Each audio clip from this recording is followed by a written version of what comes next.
So guys welcome back. Indian politics से related ये chapter है और इसमें हम recent development in Indian politics की बात कर रहे हैं। वीडियो का दूसरा पार्ट है, पहला पार्ट पहले अपलोड हुआ, डिटेल एक्सप्लेनेशन थी। वीडियो को अगले पार्ट में आगे बढ़ रहे हैं। अगर आपने अभी तक चैनल को मतलब ज्वाइन नहीं किया है तो ज्वाइन ज़रूर कर लीजिएगा, सब्सक्राइब कर लीजिएगा इन द सेंस। दूसरा यही है कि अगर आप चाहते हैं चैप्टर से रिलेटेड कोई भी नोट्स या इन्फॉर्मेशन तो टेलीग्राम के साथ जरूर जुड़िएगा। और यहाँ पे इंस्टाग्राम, फेसबुक पेज और ट्विटर अगर आप लोग चलाते हैं तो फॉर एक्स्ट्रा इन्फॉर्मेशन वहाँ पे भी जुड़ने की कोशिश करिएगा। अगर आपको याद होगा तो हमने ये बताने की कोशिश करी थी कि 1990 से लेकर 2000 के बीच में राजनीति में जो बदलाव आए थे वो इस चैप्टर में बताने की कोशिश करी गई है। बेसिकली इस बीच बहुत सारी सरकारें बदली थी, कुछ सरकारें कुछ समय तक रही थी, एक एक साल 2-2 साल की सरकारें थी। तो उस टाइम पे ऐसा मैंने कहा था ना कि हर सरकार चाह रही थी कोई ऐसा इशू मिले, कुछ ऐसी घटना मिले, कुछ ऐसा चीज मिले जहाँ पे कहीं ना कहीं हम लोगों को जो ऐसे तबके के लोग हैं जिनको हम साथ जोड़ सके और उनका वोट बैंक का फायदा राजनेताओं को हो, तो ऐसा कोई ना कोई टॉपिक ढूंढ रहे थे। देन फाइनली 1990 के अंदर एक मुद्दा निकल के आता है, एक टॉपिक निकल के आता है कि राजनीति का उदय होना चाहिए, पर बैकवर्ड क्लास, जो अदर बैकवर्ड क्लास है, जैसे हम हिंदी में अन्य पिछड़ा वर्ग बोलते हैं, उनके वेलफेयर के बारे में राजनीति में कोई नहीं सोच रहा था इतने सालों तक, और किसी को सोचने की जरूरत है। इसीलिए यहाँ पर ओबीसी कम्युनिटी, अगर हम देखें OBC communities other than SC and ST, आपको पता होगा भाई पूना पैक्ट साइन हुआ था। पूना पैक्ट के बारे में जो बच्चे मेरी वीडियो देख रहे हैं मुझे जरूर बताइएगा। Poona pact doctor BR Ambedkar से रिलेटेड है, डॉक्टर BR अम्बेडकर से रिलेटेड है। और डॉक्टर BR अम्बेडकर ने क्या कहते हैं पूना पैक्ट साइन करवाया था गांधी जी से। और इसके बारे में मैं आपको चाहता हूं कि आप जरूर क्या कहते हैं, गांधी जी ने अगर इस पर साइन करा था तो उन्होंने क्या रीजन दिया था, क्या वजह था और साइन कर दिया था। और इसकी वजह से आज भी SC और ST लोगों को रिजर्वेशन मिलता है, चाहे वो एजुकेशन में हो और चाहे वो सोशल बैकवर्ड क्लासेस में, अगर कोई भी सफर करना मिलता है। पर ओबीसी लोगों को नहीं मिल रहा था। और ओबीसी लोग जो थे कहीं ना कहीं साउथ के साइड में 1960 से उनको रिजर्वेशन मिल रहा था, पर नॉर्थ हिस्से में उनको रिजर्वेशन नहीं मिल रहा था। कहने का सिंपल सा फंडा ये है कि इन लोगों को एजुकेशन और क्या कहते हैं दूसरे डिपार्टमेंट में, जॉब के अंदर कहीं ना कहीं रिजर्वेशन चाहिए था, और साउथ की साइड में था पर नॉर्थ की साइड में नहीं था। इसलिए देश में सम बैकवर्ड कमीशंस बनाए गए। बैकवर्ड कमीशन बनाने का मकसद यही होता है कि सरकार देश चला रही हो और इन कमीशन का काम होता है कि चेक करे कि हाँ इनको रिजर्वेशन देना चाहिए या नहीं। तो इसलिए एक मंडल कमीशन बनाया गया था। मंडल कमीशन का यही काम है कि इन्वेस्टिगेट करना कि क्या सही मायने में एजुकेशन और यहाँ पे जो वेरियस कम्युनिटीज है उनका क्या कहते हैं सामाजिक पिछड़ापन है क्या इन लोगों का। तो असल में उन्होंने कहा हाँ ऐसा है कि ऐसे बैकवर्ड क्लासेस और भी हैं SC और ST को छोड़ के, जिन्हें कहीं ना कहीं समाज में रिजर्वेशन देना चाहिए। इसलिए बैकवर्डनेस के लिए हमने रिकमेंडेशन ली, पिछड़े लोगों के लिए हमने रिकमेंडेशन ली। और देश ने 1990 के अंदर उस टाइम पे बहुत सारी जातियों को निकाल के दिखाया। ये सारी जातियां वो थी जो ना SC में आती थी और ना ही ST में आती थी, लेकिन समाज में फिर भी ये वो जातियां थी। सिलेक्टेड तो नहीं है, मैंने यहाँ पे 37 लिखी, लेकिन बहुत सारी होती हैं ओबीसी कैटेगरी के अंदर। उन्होंने कहा हमने कुछ जातियों को निकाला है और ये जातियां SC और OBC में नहीं, मतलब SC और ST में नहीं है, पर समाज में अभी भी इन लोगों का कहीं ना कहीं अभी भी इन लोगों का एजुकेशन में और साथ में क्या कहते हैं जॉब्स के अंदर इनका प्रेजेंस बहुत कम देखा जा रहा है, जबकि इनको होना चाहिए। लोग एजुकेट नहीं होंगे तो समाज को क्या समझ पाएंगे, जॉब नहीं होगी तो घर कैसे चला पाएंगे। ST और SC को रिजर्वेशन मिल रहा है तो OBC को भी मिलना चाहिए, क्योंकि इनके साथ भी सेम वही सिचुएशन है जो ST और SC लोगों के साथ था। तो इसलिए देश में मंडल कमीशन का एस्टैब्लिशमेंट करा गया। विद्वेश्वरी मंडल इनका नाम है, देख सकते हैं भाई आप। ये क्या कहते हैं बिहार के मुख्यमंत्री पद पे भी रहे थे और 1977 में जनता पार्टी में शामिल भी हुए थे। पिछड़ा आयोग, दूसरा पिछड़ा आयोग के अध्यक्ष बने थे।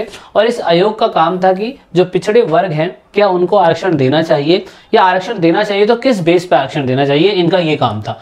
तो यहाँ पे इन्होंने backward class has a very low presence in education and employment, और इस बंदे ने पता लगाया कि हाँ भाई बैकवर्ड क्लास, जो अदर बैकवर्ड क्लास है, उनका जॉब में और एजुकेशन में बहुत कम प्रेजेंस देखा गया।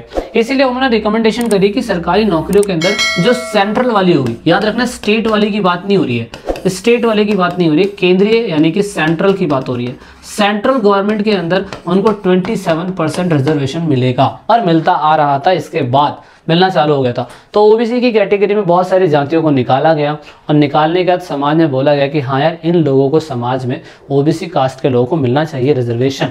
इसीलिए बहुत सारे लोगों ने कहा कि यार ये तो गलत है, ये तो बहुत गलत है, हमारी जाति भी तो ओबीसी में आनी चाहिए थी। अगर आप उनको 27% रिजर्वेशन दे रहे हैं तो आप तो दूसरों का हक मार रहे हैं, है ना। जनरल लोग तो यही कहते हैं कि हमारे साथ तो कुछ है ही नहीं। लेकिन आपको पता है कि ये लोग एजुकेशन और जॉब में इसीलिए रिकमेंड कर रहे हैं ताकि समाज में ऐसी जातियां उभर जाए। समाज में ऐसी जातियों के साथ कई हजारों सालों से भेदभाव होता आ रहा है और समाज में उनको भी बराबरी होने का हक है, इसलिए कुछ परसेंट इनको रिजर्वेशन दिया जाता है। इवन दूसरी लैंड रिफॉर्म करी गई। लैंड रिफॉर्म क्या करी गई ये मैं आपको बताता हूँ। इसका लैंड रिफॉर्म को कहने का सिंपल सा मतलब ये है कि जो ओबीसी जाति की जमीनें होंगी ना वो सिर्फ ओबीसी जाति के ही लोगों को मिलेगी।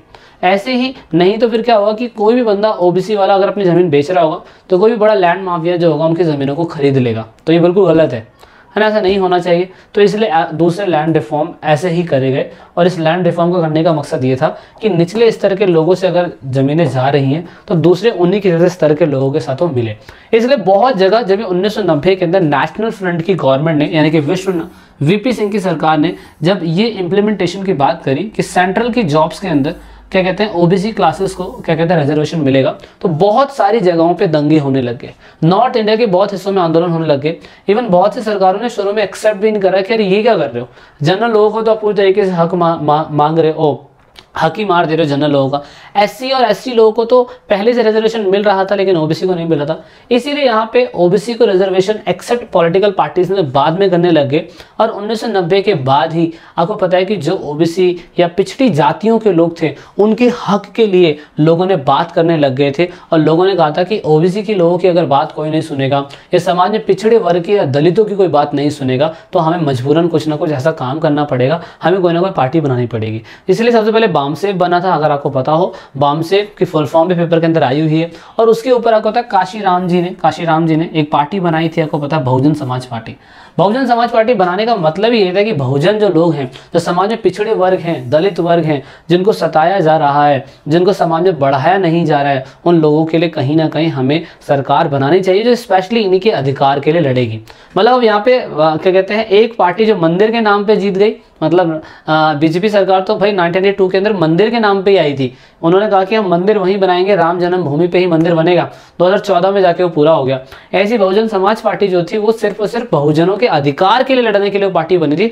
और वो पार्टी तो एक बार इतनी ज्यादा यूपी के अंदर हो गई थी कि बहन मायावती, इन्हें बहन मायावती बोला था, वैसे तो अभी आंटी हो चुकी है, पर यहाँ पे बहुजन समाज पार्टी जी को मतलब ये इन्होंने बहुजनों ने इतना ज़्यादा सपोर्ट करा क्या कहते हैं मायावती सरकार को, मतलब बीएसपी सरकार को, कि मायावती को उस टाइम पीरियड पे अगर आप देखें तो ये वैसे तो राज्यसभा मेंबर बनी हुई है लेकिन एक टाइम ऐसा भी था कि उत्तर प्रदेश की सीएम भी जाके बन गई थी। 1900 देख सकते हैं आप, यहाँ पे ये टाइम पीरियड था कि इस टाइम पीरियड पे 17वीं क्या कहते हैं 17th चीफ मिनिस्टर जाके बनी थी 2012 से 2017 के बीच में, उस टाइम पीरियड पे। अभी वैसे तो ये राज्यसभा की मेंबर बनी हुई है, बताइए राज्यसभा की मेंबर बनी हुई है, अपने आप में बहुत बड़ी बात है। और पहली बार ऐसा देखा गया कि काशीराम मुंशी जी की डेथ के बाद यहाँ पे जो प्रेसिडेंट बनी थी बहुजन समाज पार्टी की वो मायावती जी बनी। मायावती की गवर्नमेंट आज भी क्या कहते हैं यूपी के अंदर, क्योंकि अभी रीजनल बेस पे बन गई है तो यूपी के अंदर अभी भी इनका दबदबा बहुत अच्छा है। एक नई पार्टी उभर के आ रही है भीम आर्मी, आपको पता होगा चंद्रशेखर जी की, वो भीम आर्मी भी मतलब उन्हीं के लोगों के हक के लड़ रही है जो दलित समाज से बिलोंग करते हैं। तो मतलब कहने का मतलब यहाँ पे ये कि राजनीति ने एक अलग वेरिएंट दिखाने की कोशिश करी कि कैसे इंसान एक कास्ट के बिहाफ पे या एक जातियों के बिहाफ पे पार्टी बना सकता है और कामयाब हो सकता है। तो हर बार बीजेपी क्या कहते हैं, आपको पता है कि यूपी के अंदर जब भी राजनीति होती है 2022 के अंदर तो बहुजन समाज पार्टी प्रेजेंस में ज़रूर दिखाई देती है, क्योंकि वो दलितों के लिए एक मैं कह सकता हूँ कि मसीहा के रूप में ही काम कर रही है शुरू से। और कोalition गवर्नमेंट तो इन्होंने पता नहीं कितने लोगों के साथ बनाते ही रहते हैं, क्योंकि अब बहुजन समाज पार्टी की 2012 से लेकर 17 के बीच तक सीएम थी तो दोबारा सीएम नहीं बन पाए वो, और उसका पता 17 के अंदर तो फिर आपको पता है कि हमारे योगी आदित्यनाथ जी वही बने थे। और अब देखते हैं 2022 के अंदर कौन बनता है। तो आपके लिए क्या रिकमेंडेड नेम है कि इसको सीएम बनना चाहिए, इसको सीएम नहीं बनना चाहिए, मुझे ज़रूर कमेंट करिएगा। बट इसके थ्रू आई होप आपको समझ में आया होगा कि ओबीसी का पॉलिटिक्स कहाँ से कहाँ आ गया, गेम कहाँ से कहाँ पहुँच गया। सो इन दिस वीडियो अगर हम देखें तो हमने पहले वाले पार्ट में इंडियन कोalition के बारे में देख लिया था, हमने इस वाले पार्ट में मंडल कमीशन के बारे में देख लिया, अगले वाले पार्ट में हम ये देखेंगे, ठीक है। सो वीडियो को अंत तक देखने के लिए बहुत बहुत thank you. This is it in this video और finally we have finished this second part also. Video के अगले पार्ट में जल्दी मिलेंगे। जय हिंद, जय भारत।